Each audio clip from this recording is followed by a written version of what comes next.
नमस्कार दोस्तों, जो मैं चर्चा लेकर उपस्थित हुआ हूँ कन्या राशि तथा कन्या लगन के लिए सितंबर के महीने की, वह आपको गदगद कर देगी, खुशी से अभिभूत कर देगी।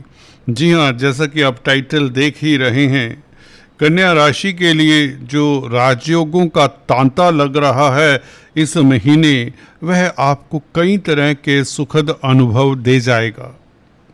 इस तरह की स्थिति सालों बाद बनती है। मुझे याद नहीं पड़ता पिछले समय में कब इस तरह के योग बने थे, काफ़ी डिकेड्स के बाद इवन। जी हाँ दोस्तों, after so many centuries this type of combination is happening for you. यहाँ पर कन्या राशि के लिए जो योग हैं उनके ऊपर एक एक करके टिप्पणी करते हैं, फिर सीधा हम फलादेश की बात करेंगे। ग्रहों की स्थिति दोस्तों आपके समक्ष है। जो परिवर्तन हो रहे हैं पहले उनकी बात भी कर लें साथ ही साथ। देखिए, शुक्र का परिवर्तन 2 सितंबर को होगा। 2 सितंबर को शुक्र अपनी राशि में धन भाव में कुटुंब के भाव में आ जाएंगे, तो पहला राजयोग तो ये हो जाता है। क्योंकि शुक्र भाग्य स्थान का मालिक है, धन भाव में बैठे तो किस्मत के कारण कुटुंब में मांगलिक कार्य हो, धन आए। पहला राजयोग है, बहुत उत्तम राजयोग है ये। शुक्र यहाँ पर आपकी पर्सनैलिटी में एक अलग ही चमक देता है, आपके कॉन्फिडेंस को बढ़ाता है, आपकी स्पीच कमाल की हो जाती है दोस्तों। आपका ऑरा, आपका मैग्नेटिज्म इस अवधि में देखने लायक होगा। आप की बातचीत सुनकर सुनने वाले मंत्रमुग्ध हो जाएंगे। आपका करिश्मा ही कुछ ऐसा होगा। शुक्र क्योंकि द्वितीय भाव में वैसे ही बहुत अच्छे होते हैं। किसी भी लगन की बात करें तो शुक्र जिन जातकों का सेकंड हाउस में होता है वह किस्मत साथ लिखवा कर आते हैं। वैसे भी आपकी कुंडली में 9th हाउस के मालिक हैं, तो भाग्य कहाँ पर चला गया? सेकंड हाउस में। सेकंड हाउस कहाँ का है? किसका है? धन का है, कुटुंब का है, आपके एसेट्स का है, उपलब्धियों का है और आपके खान पान का है। अच्छे अच्छे व्यंजन का भोग करने का मौका भी मिलेगा और उपलब्धियां, आपके एसेट्स भी बढ़ेंगे। ये 2 सितंबर से ही सफलता का बिगुल सा बजा देता है ये शुक्र। जी हाँ दोस्तों, इसके पश्चात 7 तारीख को बुध कन्या राशि में, आपकी राशि में पहले भाव में लगन में आ जाता है, जिसे हम कहते हैं भद्र महापुरुष राजयोग। ये बुध दोस्तों इस तरह की स्थिति में आपको कैरियर में खास सफलता देता है, क्योंकि कर्म भाव का मालिक है, 10th हाउस का मालिक है, लगन में बैठा है और इसके पास दिशा बल भी है, डायरेक्शनल स्ट्रेंथ भी है। देखिए, बुध जैसा ग्रह लगन में हो, बुद्धि का कारक है, स्पीच का कारक है, ये भी आपकी वाणी में 4 चांद लगाता है। व्यापार का कारक है, व्यापार में बड़ी सफलता।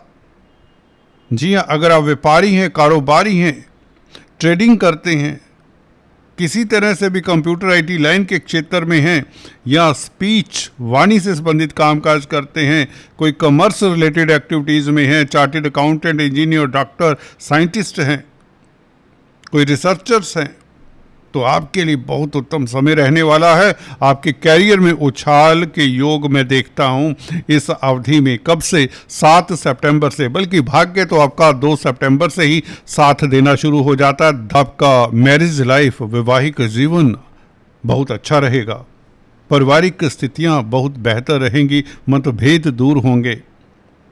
और बुध की हम चर्चा कर रहे थे, भद्र महापुरुष राजयोग दोस्तों, यह आपको समाज में प्रतिष्ठा देता है, आपका कॉन्फिडेंस बढ़ाता है, आपका कॉन्फिडेंस बढ़ाता है। और ये बुध दोस्तों कहीं ना कहीं आपको राज दरबार से भी सम्मान दिला सकता है, क्योंकि सूर्य अपनी ही राशि में है। तीसरा राजयोग सुन लीजिए, 12वें भाव में सूर्य अब केतु से डिस्टेंस पा चुके हैं। गौर करिए, केतु हालांकि सूर्य को ग्रहण लगाता है, जो कि आपने देखा 12 तारीख का ग्रहण भी था। तो इस सूर्य के कारण 12वें भाव के सूर्य के कारण आपको विदेशों से लाभ हो, मेडिकल क्षेत्र में तो लाभान्वित हो, सोशल वर्क कर रहे हैं तो लाभान्वित हो। स्वग्रही प्लैनेट, कोई भी अपनी राशि का प्लैनेट बुरा नहीं होता।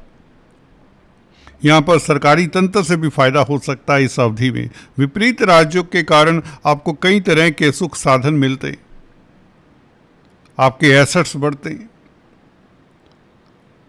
चौथा, फोर्थ राजयोग आपको बताएं, ये गुरु के कारण बना हुआ है। गुरु आपके लिए ब्रह्म अस्त्र का कार्य कर रहे हैं और लाभ स्थान में हैं, इनकम के भाव में हैं। दोस्तों, आय के साधन गुरु बढ़ा रहे हैं, पहले से योग है और अब यह एक्टिवेट हो जाता है क्योंकि यह बुध के नक्षत्र में, अश्लेषा नक्षत्र में, और बुध उच्च के हो चले हैं।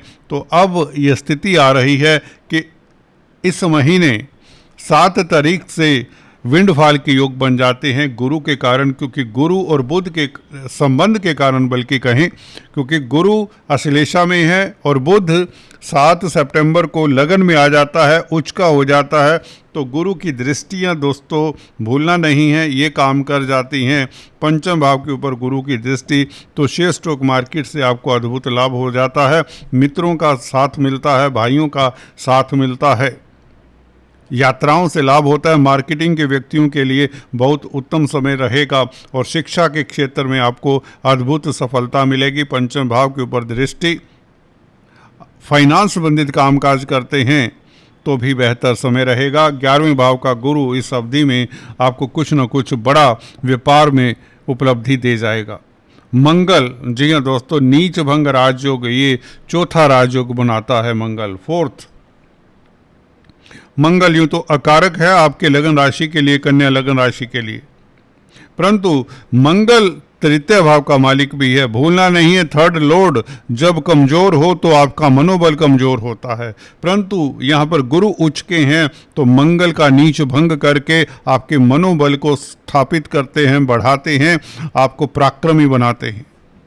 यही मंगल अगर गुरु के साथ ना होता तो आपके मानसिक बल को, आत्मिक बल को डिगा देता, हौसले को पस्त कर देता, कमजोर होता मंगल, परंतु ऐसा है नहीं तो उसकी चर्चा क्यों करें। गुरु साथ में रहेंगे ही रहेंगे। तो ये मंगल के कारण, जो कि 18 सितंबर को मंगल यहाँ पर नीच भंग राजयोग बनाएगा, तो आपके पराक्रम में वृद्धि होगी। आर्मी, डिफेंस, पैरामिलिट्री फोर्सेस में हैं, स्पोर्ट्स में हैं, तो आपकी सफलता की चर्चा होगी। अब वो ऊंचाइयां छुएंगे, दुनिया देखेगी। यहाँ का मंगल वैसे ही बहुत अच्छा होता है। नीच भंग प्राप्त किया है, 11वें भाव में है, क्रूर ग्रह है, उपच स्थान में है, तो इस मंगल के कारण आपको कई तरह के सुखद अनुभव होंगे। अचानक से लाभ के योग बनाता है ये मंगल, क्योंकि अष्टम भाव का मालिक होकर 11वें भाव में नीच भंग बना रहा है, आय के भाव में नीच भंग राजयोग बना रहा है, गुरु के साथ है। गुरु वैसे ही धन के कारक हैं, तो इसके कारण भी अचानक से लाभ होता है। लव लाइफ आपका बेहतर रहता है क्योंकि मंगल की दृष्टि शुक्र के ऊपर भी रहेगी। कहीं ना कहीं शुक्र मंगल का संबंध अच्छा माना जाता है, ये प्यार मोहब्बत के लिए अच्छा कहा जाता है।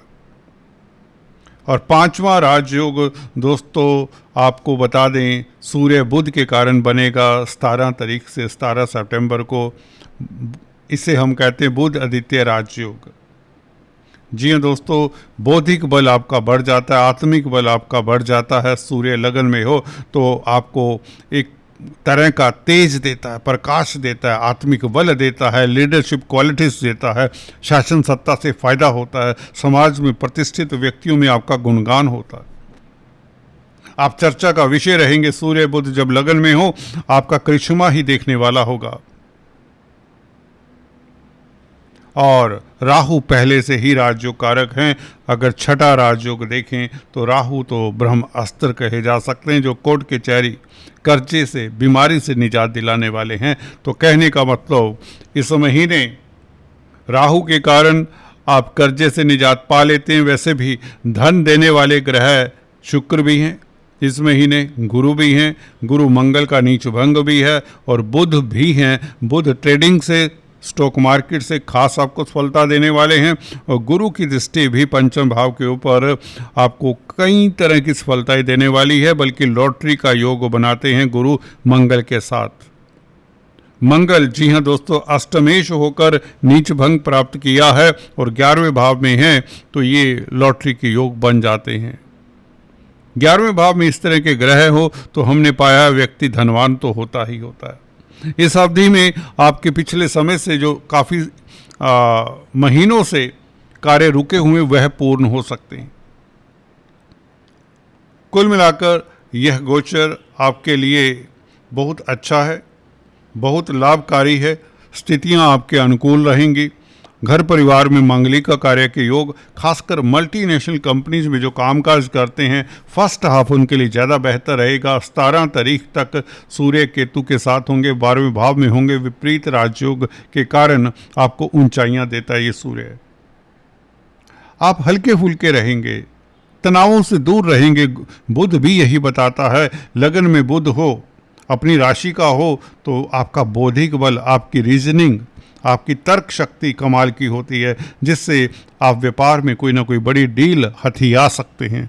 जी हाँ दोस्तों, क्योंकि राहु जब छठे भाव में होता है तो आप शत्रुओं से, जी हाँ, शत्रुओं के पाले में जाकर भी जीत हासिल करने वाले होते हैं। तो राहु हो, बुध हो, शुक्र हो, सूर्य हो, मंगल हो, गुरु हो, ये सभी आपको कई तरह की सफलताओं के लिए बाध्य हैं। आप ऊंचाइयां छूने वाले हैं। बस एक ही काम करना है, जो अपॉर्चुनिटी आती है उसे दो दो हाथ लें। सज रहें, तैयार रहें, अपॉर्चुनिटीज को जाने मत दें। अगर कोई कार्य कर रहे हैं उसे कंप्लीट करें, सिरे चढ़ाएं, उसका मौका आपको मिलेगा। अजनबियों से आपको सफलता मिलने के योग बनते हैं। शासन सत्ता से सेकंड हाफ में सफलता मिलने के योग भी बनते हैं। सेकंड हाफ निवेश के लिए बहुत अच्छा है। जब सूर्य 12वें भाव का मालिक लगन में आ जाता है, उच्च के बुध के साथ होगा, तो निवेश की अच्छी अपॉर्चुनिटीज मिलेंगी, उसे चूके मत। 12वें भाव का मालिक इस तरह की स्थिति में हो, मित्र क्षेत्रीय हो, बुध की राशि में है, बुध के साथ है, तो ये बुध और सूर्य आपको निवेश की अपॉर्चुनिटीज देते हैं। इन्वेस्ट करने से आपको लाभ होता है। हालांकि सूर्य और शनि आमने सामने होंगे, इसकी चर्चा नेक्स्ट वीडियो में करेंगे। पिता पुत्र के वैचारिक मतभेद हल्के फुल्के देखे जा सकते हैं, वह आम सी बात होती, वह साधारण बात है। माँ बाप के साथ बच्चों का हल्का सा तकरार तो हो ही जाता है। तो कुल मिलाकर आपके लिए स्थितियां अनुकूल हैं, लाभकारी हैं। अगर आपने अभी तक सब्सक्राइब नहीं किया, चलते चलते आपसे गुजारिश, कृपया सब्सक्राइब करते हुए बेल आइकन दबा दिया करें, ताकि आपको हमारे लेटेस्ट अपडेट्स मिलते रहें। कमेंट करें ताकि हम आपके अनुसार आप जिस तरह की वीडियोस चाहते हैं वह पब्लिश करते रहें। हमारी मदद करें ताकि हम आपकी मदद कर सकें। Thank you so much. Thank you.